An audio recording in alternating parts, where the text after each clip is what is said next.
বাড়ি আছো নাকি? বাবাকে কে ডাকে? বাবাকে কে ডাকে?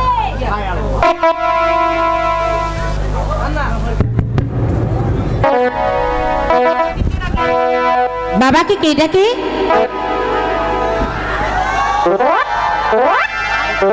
হায় আল্লাহ, কি দেখলাম? আমি কি দেখলাম? মানুষ না স্বর্গের হরিণ? এ কি মানুষ না স্বর্গের হুরিয়া?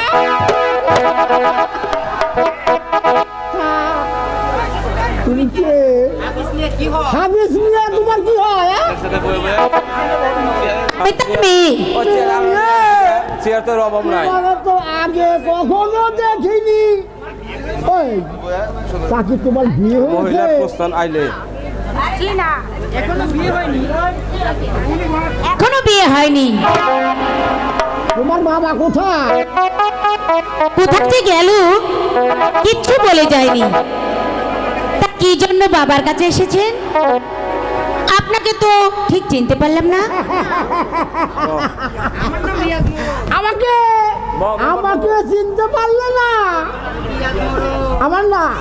আমার নাম রিয়াজ মোড়ল। বাবার কাছে তোমার বাবার কাছে টাকা পাওনা আছে। ওই টাকাগুলি কবে দিতে পারবে তাই জানতে এলাম। ও, আপনি তাহলে এখানে বসুন, বাবা এক্ষুনি ফিরে আসবে। আমার কি আর বসার সময় আছে? আমাকে একটু পানি খাওয়াতে পারবে? কি যে বলেন, পানি খাওয়াতে পারবো না কেন? তাহলে একটু পানি খাওয়া। ঠিক আছে, আপনি এখানে বসুন, আমি আপনার জন্য পানি নিয়ে আসছি।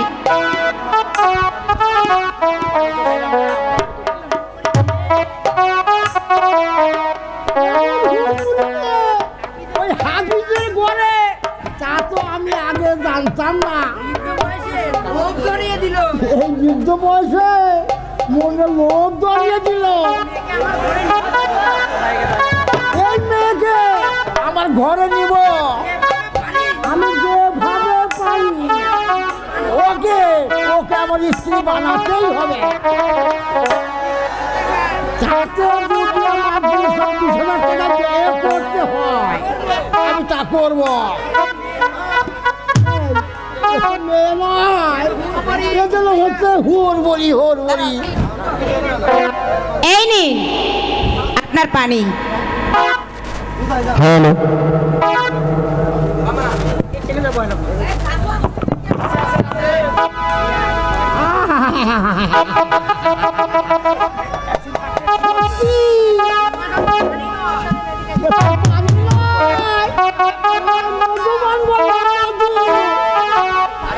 এ কি বলছেন আপনি? মধু পাবো কোথায়? এই ঘরে এক ফোঁটাও চিনি নেই, যা দিয়ে আপনাকে শরবত বানিয়ে দেব। আপনি নিশ্চয়ই জানেন যে বাবা অবসর নিয়েছে। বড় ভাই এমএ পাস করে এখনো বেকার। মেজো ভাইয়ের রোজগারে কোনো মতে এই সংসারটা চলে যায়। না না না না না না না, তোমার হাতের পানি মধুর মতো মিষ্টি লাগে। আপনার কথার অর্থটা আমি ঠিক বুঝলাম না। তোমার মতো ওই রূপসীর হাতের পানি একবার যে পান করবে সে কোনোদিন তোমাকে বলতে পারবে না। দেখুন, আপনি হচ্ছে আমার বাবার বয়সী, আপনার মুখে এ কথা শোভা পায় না।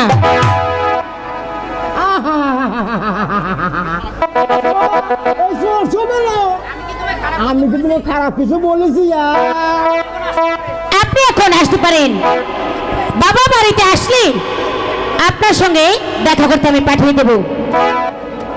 কখন টাকা দিতে পারবি আপনার কাছে বলে আসবি।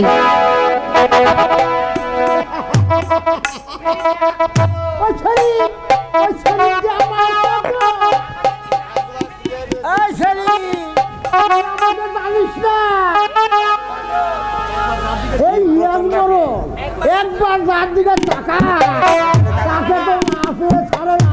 আমার সাথে দেখালি আমার সাথে আমার দেখালি চালাইছি চালাইছি। আমার নাম রিয়াজ মোড়ল।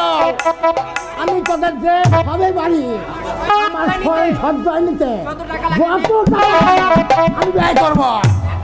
টাকা ছড়ালে কি করা না যায়। হাফিজ হাফিজ চান চান। আরে মোরল সাহেব আপনি কি ব্যাপার মোরল সাহেব কি মনে করে তাই এই গরিবের বাড়িতে ওই পাওনা টাকাগুলো কবে নাগাদ দিতে পারবে তাই জানতে এলাম। বিশ্বাস করুন মোরল সাহেব আমি যে ভীষণ বিপদে আছি। এই বড় ছেলেটার এখনো চাকরি আরে আসল টাকা না দিতে পারো হবে নিয়ে ওই লাভগুলি দিলেও তো পারো নাকি। বিশ্বাস করুন মোরল সাহেব সকাল থেকে এখন পর্যন্ত কিছু আজ আজ যে আমরা সবাই না খেয়ে আসছি মানে মন খারাপ করে। তুষের চাউলের জন্য যে আমি কত জনের কাছে গিয়েছিলাম তা কেউ আমাকে দিল না।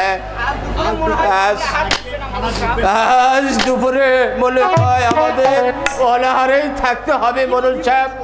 কি বলছো সকালে কিছু খাওনি দুপুরে উপকার করতে পারলে না। এই না টাকা না যখন পারো তখন দিবে।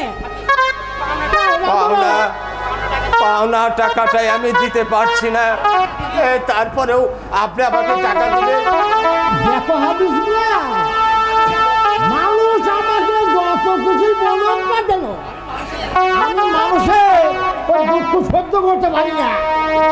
ওই দুঃখ মানুষের উপকার করাই আমার কাজ। এই না টাকা না এখনই চাল এনে ওই ছেলে মেয়েদের খাওয়ানোর ব্যবস্থা করে দিয়ে। বাবা সকাল থেকে যে পর্যন্ত কিছুই খেতে পেলাম না। আমার কাছে ভাত চাইলাম কিন্তু কোনো কথাই বললো না। আমি আমি তো স্বীকার করতে পারিনি রে বাবা। বলি তোদেরকে কোথা থেকে ভাত দিবে? চলো হাবিস মিয়া চলো বলো বলো না না না না তুমি এখনই গিয়ে চাল ডাল এনে ছেলে মেয়েদের খাবারের ব্যবস্থা করো গিয়ে। আপনার আপনার এই উপকারের কথা আমি আমি চিরদিন মনে রাখবো মোরল সাহেব। তুমি আগামী সোমবার আমার বাড়িতে দেখা করবে। তোমার সাথে আমার জরুরি আলাপ আছে। আপনি যে উপকার আমাকে করেছেন আপনার আপনার কথা কি আমি অমান্য করতে পারি মোরল সাহেব? আপনি যদি এখন আমাকে এই টাকা না দিতেন আজ আমি আমার হাড়ি চুলায় উঠতো না। ও আমি তাহলে আসি হবে আগামী সোমবার দেখা করবে কিন্তু। হ্যাঁ তুমি চাল নিয়ে এসো। কোথাও জাহাজে আর সহ্য করতে পারছি না বাবা। আর একটু কষ্ট কর বাবা। আমি এখনই চাউলের ব্যবস্থা করে তোদের খানার ব্যবস্থা করছি। খোদা হে খোদা খোদা গো এই গরিব হাবিস কে আর কত কাঙ্গাল করে রাখবে। আমাকে কি কোনোদিন তুমি সুখের নাগাল দিবে না খোদা? সুখের নাগাল দিবে না খোদা।